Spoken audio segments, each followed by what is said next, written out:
Abroad പഠിക്കാൻ ആഗ്രഹിക്കുന്ന ഒരു MBBS സ്റ്റുഡൻറ്റിന് ഇനി വരാൻ പോകുന്ന മാറ്റങ്ങൾ എങ്ങനെയൊക്കെയാണ് അവരെ എഫക്റ്റ് ചെയ്യാൻ പോണത്? ഫിലിപ്പീൻസിനെ സംബന്ധിച്ചിടത്തോളം ഞാൻ ഫിലിപ്പീൻസിലാണ് പഠിച്ചത്. അപ്പോൾ ഞാനന്ന് പഠിക്കുന്ന സമയത്ത് ഞങ്ങൾ സെക്കൻഡ് ഇയർ മുതൽ ഹോസ്പിറ്റലിൽ പോകും. അപ്പോൾ ഇതിനെപ്പറ്റി കൂടുതൽ ക്ലിയർ ആയിട്ട് പറഞ്ഞു തരാനായിട്ട് നമ്മൾക്കൊരു ഡോക്ടറുണ്ട്, ഡോക്ടർ രാഹുൽ ബോസ്.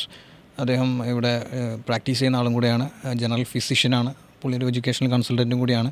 കുറച്ചുകൂടെ കൃത്യമായിട്ട് അദ്ദേഹത്തിന് പറഞ്ഞുതരാൻ കഴിയും. കാരണം വിദേശത്ത് പോയി പഠിച്ച് ഒരു 10 വർഷം എക്സ്പീരിയൻസ് ഇപ്പോൾ നാട്ടിലുണ്ട്, കറൻ്റ്ലി വർക്കിംഗ് ആണ്. അപ്പോൾ അദ്ദേഹമായിട്ടൊന്ന് സംസാരിക്കാൻ നോക്കാം. Hi doctor. ഹായ്. അബ്രോഡ് പഠിക്കാൻ ആഗ്രഹിക്കുന്ന ഒരു MBBS സ്റ്റുഡൻറ്റിന് ഇനി വരാൻ പോകുന്ന മാറ്റങ്ങൾ എങ്ങനെയൊക്കെയാണ് അവരെ എഫക്റ്റ് ചെയ്യാൻ പോണത്? വിദേശത്ത് പോയി പഠിക്കാൻ ആഗ്രഹിക്കുന്ന കുട്ടികളെക്കുറിച്ച് സംസാരിക്കുകയാണെങ്കിൽ നമ്മൾ NMCയുടെ ഗൈഡ് ലൈൻസാണ് മെയിനായിട്ട് ശ്രദ്ധിക്കേണ്ടത്. കാരണം ഇന്ന് ഇന്ത്യക്ക് പുറത്തു പോയി പഠിക്കുന്ന കുട്ടികളുടെ കാര്യത്തിൽ പോലും നാഷണൽ മെഡിക്കൽ കൗൺസിൽ ഒരു പ്രത്യേകം ശ്രദ്ധ ചെലുത്തിയിട്ടുണ്ട്.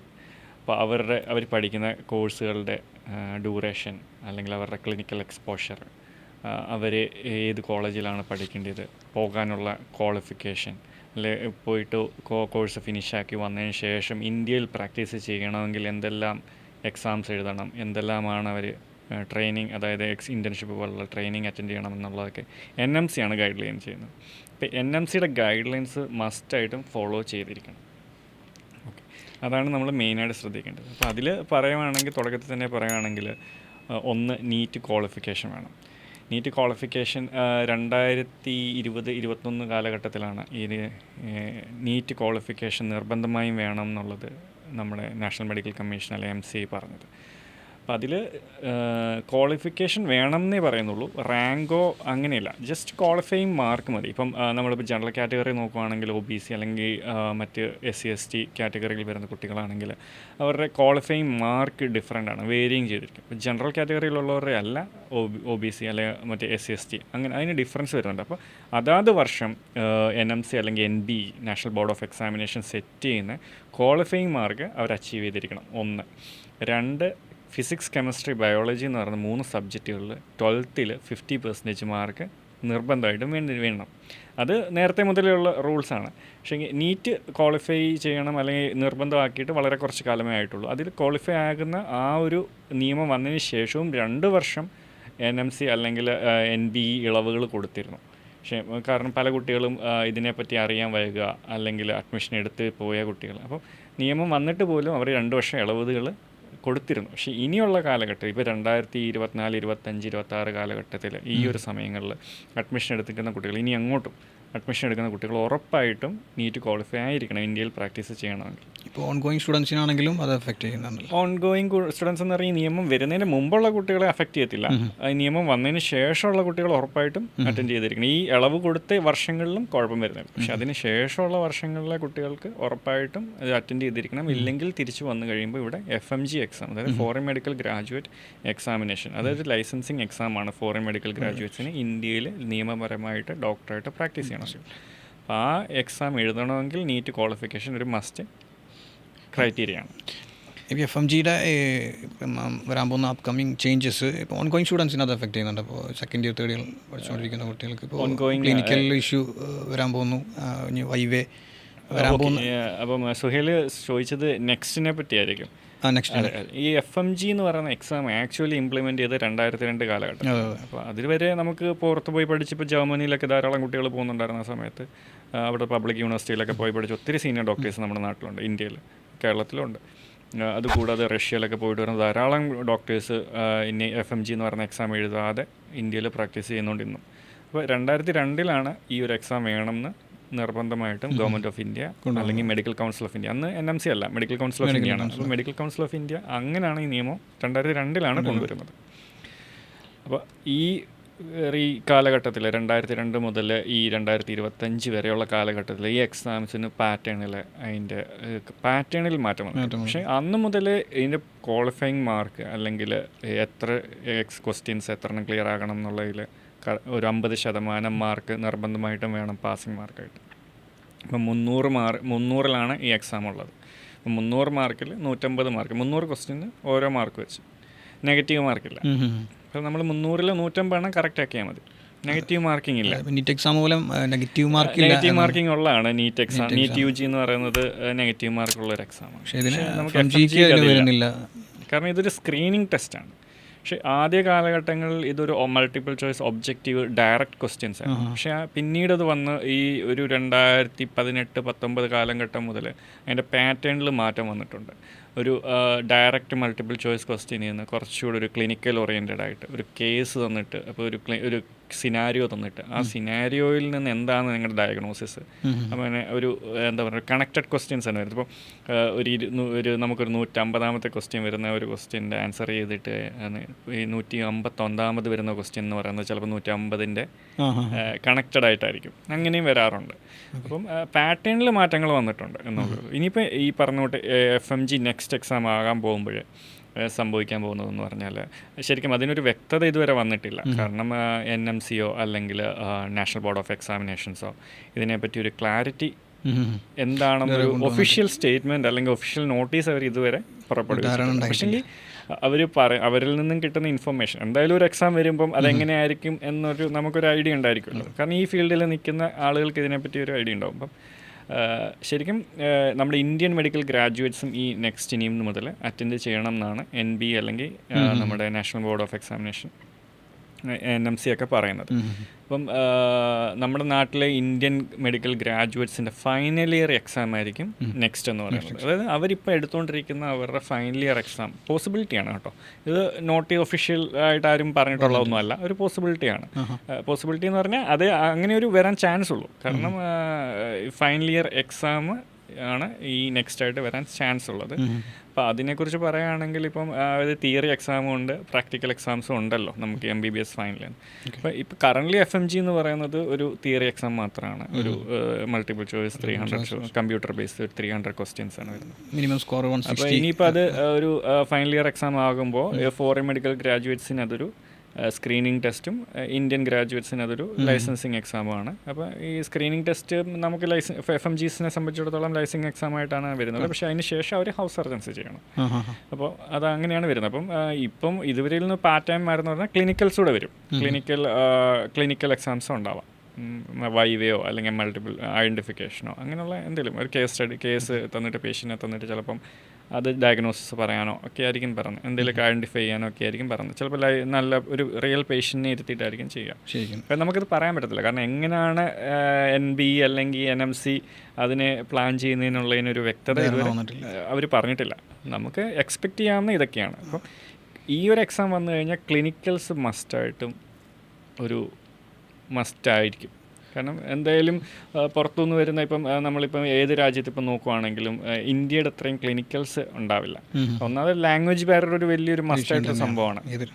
കാരണം ഒരു ഡോക്ടർ പേഷ്യൻ്റ് കമ്മ്യൂണിക്കേഷനിൽ ഒരു ലാംഗ്വേജ് ഒരു മെയിനായിട്ട് സാധനം. ഇപ്പം നിങ്ങളിപ്പോൾ ഒരു പേഷ്യൻറ്റിനെ കാണാൻ പോവാം, പേഷ്യൻ്റ് ഒരു ഹിന്ദിക്കാരനാണ്, നിങ്ങൾ മലയാളം സംസാരിക്കണം, എനിക്ക് നെഞ്ചുവേദനയാണ് എന്ന് പറയുമ്പോൾ ആ ഡോക്ടറിന് അത് മനസ്സിലാക്കണമെങ്കിൽ ലാംഗ്വേജ് ഒരു മസ്റ്റായിട്ടൊരു ഫാക്ടറാണ്. അപ്പോൾ language barrier is A very very important thing.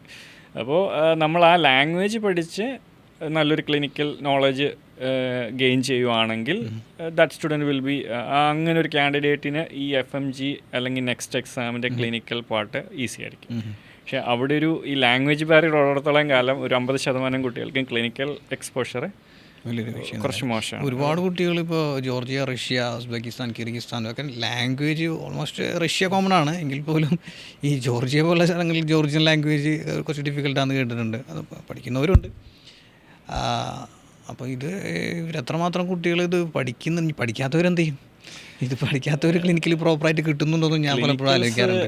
ചില ആളുകൾ പറയുന്നുണ്ട് നമുക്കിപ്പം വെക്കേഷൻ ടൈമിൽ ഒബ്സർവേഷൻഷിപ്പ് പോലൊക്കെ ചില ഹോസ്പിറ്റലിൽ ഫിസിഷ്യൻസിൻ്റെ ഒപ്പം നിൽക്കാറുണ്ട്, സർജൻസിൻ്റെ ഒപ്പം നിൽക്കാറുണ്ട്.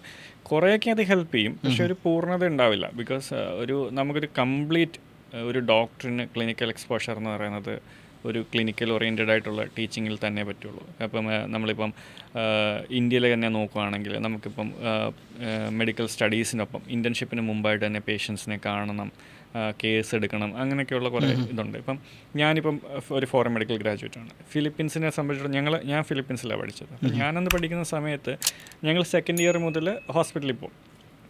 ഹോസ്പിറ്റൽ അതുപോലെ തന്നെ നമ്മുടെ മെഡിക്കൽ ആർട്സ് ബിൽഡിങ്ങും തൊട്ടടുത്താണ്. ഞങ്ങളുടെ മെഡിക്കൽ കോളേജിൻ്റെ മെഡിക്കൽ ആർട്സ് ബിൽഡിംഗ് എന്ന് പറഞ്ഞൊരു ബിൽഡിംഗ് ആയിരുന്നു. അപ്പോൾ ജസ്റ്റ് അഡ്ജസ്റ്റൻ്റ് ആണ്, ഒരു വോക്കബിൾ എന്ന് പറയാം, ഒരു ക്യാമ്പസ് തന്നെ ഒന്നിച്ചാണ്. അപ്പോൾ നമ്മൾ ക്ലാസ്സിൽ രാവിലെ റിപ്പോർട്ട് ചെയ്തതിന് ശേഷം നമ്മൾ ഒരു യൂണിറ്റായിട്ട് അസൈൻ ചെയ്യും, ഒരു 7-8 പേര്, മാക്സിമം ഒരു 10 പേര്, അതിനപ്പുറം പോവില്ല. അവർക്കൊരു പേഷ്യൻസിനെ കൊടുക്കും. അപ്പോൾ നമ്മൾ സെക്കൻഡ് ഇയറിലെ കാര്യം പറയാം കേട്ടോ. സെക്കൻഡ് ഇയറിൽ നമ്മൾ ആ പേഷ്യൻറ്റിനെ പോയി കാണണം.